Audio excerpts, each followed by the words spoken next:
रविदास जी महाराज की जय। स्वामी ज्ञान भिक्षुक जी महाराज की जय। सतगुरु स्वामी समझदार जी महाराज की जय। आज के महान सत्संग की जय। सभी महापुरुषों की अपने माता पिता की सतनाम सत रविदास। जय गुरु समझदार। जय गुरु समझदार। गुरु प्रेमियों,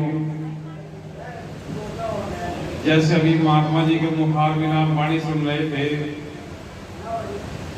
सत्संग में आके लगन बिना बेकार, काम क्रोध के बस में पड़ रहे तेरे विकार। गुरु प्रेमियों, वाणी की परख होती है, जानना वाणियों के अंदर जो रहस्य भरा है, वाणी क्या कहना चाहती है, क्या हम तक पहुंचाना चाहती है, क्या संदेश दे रही है, जानना तो उसी बात का है। कौन सा मार्ग है जिनसे काम क्रोध मोह लोभ उत्पन्न हो जाते हैं, फिर विकारों में वृद्धि होती है। किन चीजों से बचना है जो विकार ना उत्पन्न हो। कौन सा वो मार्ग है जिस मार्ग पर चलने पर विकारों का विनाश होता है। वाणी में शुरू में समझ आया, सत्संग में आके लगन बिना बेकार, बिना लगन के, बिना आस्था के, बिना ठहर के, बिना विश्वास के कुछ भी प्राप्त नहीं होता। और वाणियां अनेकों वाणियां ये कहती हैं कि जानना अपने आप का है, सत्संग खुद का है, सत्संग अपने आप में किया जाता है। और गुरु महाराज भी इस वाणी पर बड़ा जोर दिया करते थे कि जिसके घर का सत्संग बन गया, जिसके घर का सत्संग बन गया, वो साधन संपन्न हो गया, उसका सत्संग बन गया।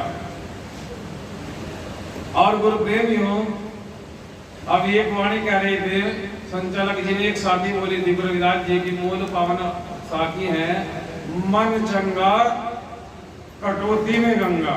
कई सारी वाणियां मन पर आई है,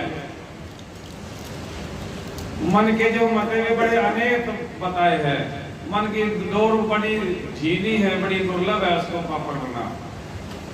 इसलिए गुरु प्रेमियों, जो जितने भी विकार है ये सब हमारी संगति से उत्पन्न होते हैं और हमारे खान पीन से उत्पन्न होते हैं। आपने कहावत सुनी होगी, जैसा खाए अन्न ऐसा हो जा मन, जैसे पिएंगे पानी ऐसी सीखे वाणी, और जैसी बैठेंगे संगत ऐसी चढ़ेगी रंगत। ये सत्संग की मूल सार है गुरु प्रेमियों, इसको समझना है, इसको जानना है। कोई सेठ किसी वाहन में बैठा जा रहा था, समझ लो इस बात को, उसके पास में कुछ पैसे थे, जिस वाहन में वो बैठा जा रहा था उस वाहन में वो पैसे छूट जाते हैं। जिस बैग में पैसे थे उसमें उसका एड्रेस भी था, वाहन का जो संचालक था, जो उसका मालिक था, उसको वो बैग मिला, वो नोटों से भरा हुआ था। उसने उसको खोलकर देखा तो उसमें बहुत अच्छे पैसे हैं, और उसमें उस व्यक्ति का एड्रेस दिया जिसके भी पैसे थे। वो अपने वाहन को लेकर उसके एड्रेस पर उसके घर पहुंचा। सेठ को पैसा देने के लिए, वो सेठ जी तुम्हारे गाड़ी में पैसे रह गए थे। अब वो कहता है सेठ लोग, ये तो बड़ा ईमानदार व्यक्ति है, लाखों रुपए इस बैग के अंदर ढेर चादर को रख भी सकता था, बड़ा ईमानदार आदमी है ये। कहता भाई तुझे क्या दूं मैं, रखने को तो सारे पैसे रख सकता था, लेकिन तो खैर घंटा 2-4 घंटे में तेरी दावत करूंगा, बहुत अच्छा भोजन बनाऊंगा। वो मुसाफिर वहां ठहर गया, उसके लिए अच्छा सुंदर भोजन बनाया गया, भोजन उसको खिलाया गया बड़े प्रेम प्रीत से। भोजन खाने के बाद उसको नींद की आई, नींद आ गई, लेट गया। जब उसकी आंख खुली तो बराबर एक टेबल पर एक घड़ी रखी थी बड़ी सुंदर। वो घड़ी देखकर उसके मन में नीति में फर्क आ गया और वो घड़ी उठाकर उसने अपनी जेब में डाल ली। उनसे दुआ सलाम हुई, बिदागी हो गई, वो चला गया। सेठ का लड़का को, पिताजी मेरी घड़ी रखी थी यहाँ पर, वो घड़ी यहाँ मिल नहीं रही। तो भाई यही होगी, कहीं देख ले। तो मैं सारे को देख ली, कहीं नहीं मिली। मुझे लगता है जो मुसाफिर यहाँ खाना खाकर गया शायद वो ले गया। वो कहता ना, वो तो मूर्ख है, उसके पास लाखों रुपए का बैग छोड़ आता मैं भूल में। वो चाहता उस पैसे को रख सकता था, वो तेरी 1500 की घड़ी देकर क्या करेगा। कहता मैं सारे में ढूंढी नहीं मिली, यहीं रखी थी, अभी थोड़ी देर पहले वही लेकर गया। दोनों बाप बेटा उस मुसाफिर के घर पहुंचे, जाकर उसको कहने को, भाई वहां पर एक घड़ी रखी थी जहां पर तुम्हें विश्राम किया था, क्या तुमने वो घड़ी उठाई? नो जी हाँ उठाई, उसको मैं लेकर आया हूँ। नो यार तो 1 लाख रुपए तक बैग लेकर नहीं आया, वो जितना धन था तो चाहता रख सकता था, लेकिन जो 1000 रुपए की घड़ी पर नीति डुलाकर उस घड़ी को ले आया। अब वो क्या कहता है, नुको जो तेरे यहाँ जो धन था, तेरे का जो भोजन था, वो पता नहीं किस छल कपट पाप से बना, तूने किस तरह से वो धन इकट्ठा किया। तेरे घर का भोजन खाने से मेरी नीति में फर्क आ गया, उस छल कपट के भोजन से मेरी मति बदल गई और वो 500-1000 रुपए की घड़ी पर अपना ईमान खो दिया। हो सकता था मैं तेरे 1 लाख रुपए रख लेता अगर मेरी नीति में फर्क होता। पिछले सेठ को भी वहां ज्ञान होता है कि जैसा खाए अन्न ऐसा हो जाता है मन, उसकी नीति बदल गई उस भोजन को खाने से। इसलिए गुरु प्रेमियों, अगर सत्संग बनाना है, सबका संग करना है, विकारों से निकलना है, तो जरूरी है अपने घर में सत्संग बनाना। और वो कैसे बनेगा? जैसे हमारी बहन बेटी बैठी है हमारे बीच में, जिस घर में हमारी बहन बेटियां गुस्से में नफरत में भोजन बनाती है, ध्यान से लगन से जो भोजन नहीं बनाया जाता वो भोजन विष बन जाता है। अगर उसको खाने वाला व्यक्ति मरता नहीं तो वाणी से हीन हो जाता है, वाणी भ्रष्ट हो जाती है, पद भ्रष्ट हो जाता है, चरित्रहीन हो जाता है, संस्कार उसके खत्म हो जाते हैं दूषित भोजन खाने से। अगर उसी भोजन को हमारी बहन बेटी शुद्ध शाकाहारी भोजन बनाए, सुमरन कर कर बनाए, प्रीत से बनाए, उसी में स्वतः अक्षर बनाए, गुरु महाराज के चरणों में भोग लगाकर उस भोजन को परोसा जाए तो वो भोजन अमृत बनता है। जैसा हम भोजन खाएंगे, पता जैसा हम खाएंगे ऐसा मन हो जाएगा। जब हम शुद्ध भोजन खाएंगे, सुमरन किया भोजन खाएंगे, गुरु चरणों में चढ़ाया प्रसाद भोजन खाएंगे तो अच्छे संस्कार होंगे, अच्छे विचार होंगे, अच्छा चरित्र होगा, अच्छा पद होगा। तो कहां से मिली ये चीज? ये चीज मिली भोजन से। भोजन शुद्ध खाएंगे, अच्छा भोजन खाएंगे, ना विकार आएंगे, ना काम क्रोध लोभ की वृद्धि होगी। तो सब ये भोजन से उत्पन्न होती है ये चीज। इसलिए प्रभुराज जी ने भी बताया कि वाणी के अंदर हर हर हर जपे रसना, अवर रस सब त्याग वचन रसना, कही रविदास राम रंग राजा, गुरु प्रसाद नरक नहीं जाता। जिस भोजन को गुरु का प्रसाद समझकर बनाया जाए, गुरु में आस्था रखकर ठोसा जाए, बनाया जाए, तो वो भोजन अमृत बनता है। जिसको भोजन के खाने से अच्छे विचार उत्पन्न होते हैं। गुरु महाराज इस बात पर बड़ा जोर दिया करते थे कि मांस नहीं खाओ, शराब का सेवन ना करो, अंडे का सेवन ना करो। अन्यथा गुरु प्रेमियों, जब भोजन बनाया जाता है, अगर एक टुकड़े में, एक निवाले में, उस निवाले में अगर बाल निकल जाए, बाल सिर का बाल निकल जाए, आप उसको अंदर नहीं ले पाएंगे, उसको मुंह में से बाहर खींच देंगे। उस निवाले को भी निकाल देते हैं, उस निवाले को जिसमें बाल निकल जाता है,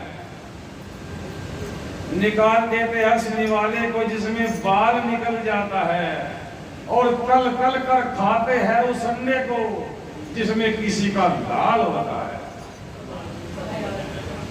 इसलिए गुरु प्रेमी हो, तुम्हारे हाथ में शाकाहारी होना, तुम्हारे हाथ में विकारों को खत्म कर देना, तुम्हारे हाथ में अपने सत्संग बना लेना, इसलिए गुरु प्रेमियों हर वाणी कहते हैं साधो साधो साधो। साधो का अर्थ है सद जाना, और सद जाने का अर्थ है साधन संपन्न हो जाना। इसलिए गुरु प्रेमियों साध बनना भी दुर्लभ, साध बनना भी बड़ा कठिन है। यह एक वाणी कहती है साधु भोजन में चला साध ना मिलिया कोई, लाखों में तो है नहीं अब कोठी मत दे कोई। लोग हजारों में ढूंढा नहीं मिला साध, अब कई करोड़ों में ढूंढो कोई साध मिले। इसलिए गुरु प्रेमियों बताया है, गुरु रविदास जी कहते हैं साध संगत कर ओट, साध संगत कर ओट, जन्म जन्म पाप कटे है कोट। करोड़ों पाप कटते एक साध की संगत में रहने से। एक साध की संगत करने पर करोड़ों पाप कट जाते हैं, लेकिन वो साध होना चाहिए। या गुरु रविदास जी कहते हैं संगत का असर कैसा भाई, वो अन्य बाणी सुना बैठ जाऊंगा मैं भाई बहुत सारे नाम है भाई। ये क्या महात्मा जी ने क्या आगे नहीं पीछे वो मारा नहीं तो गिरी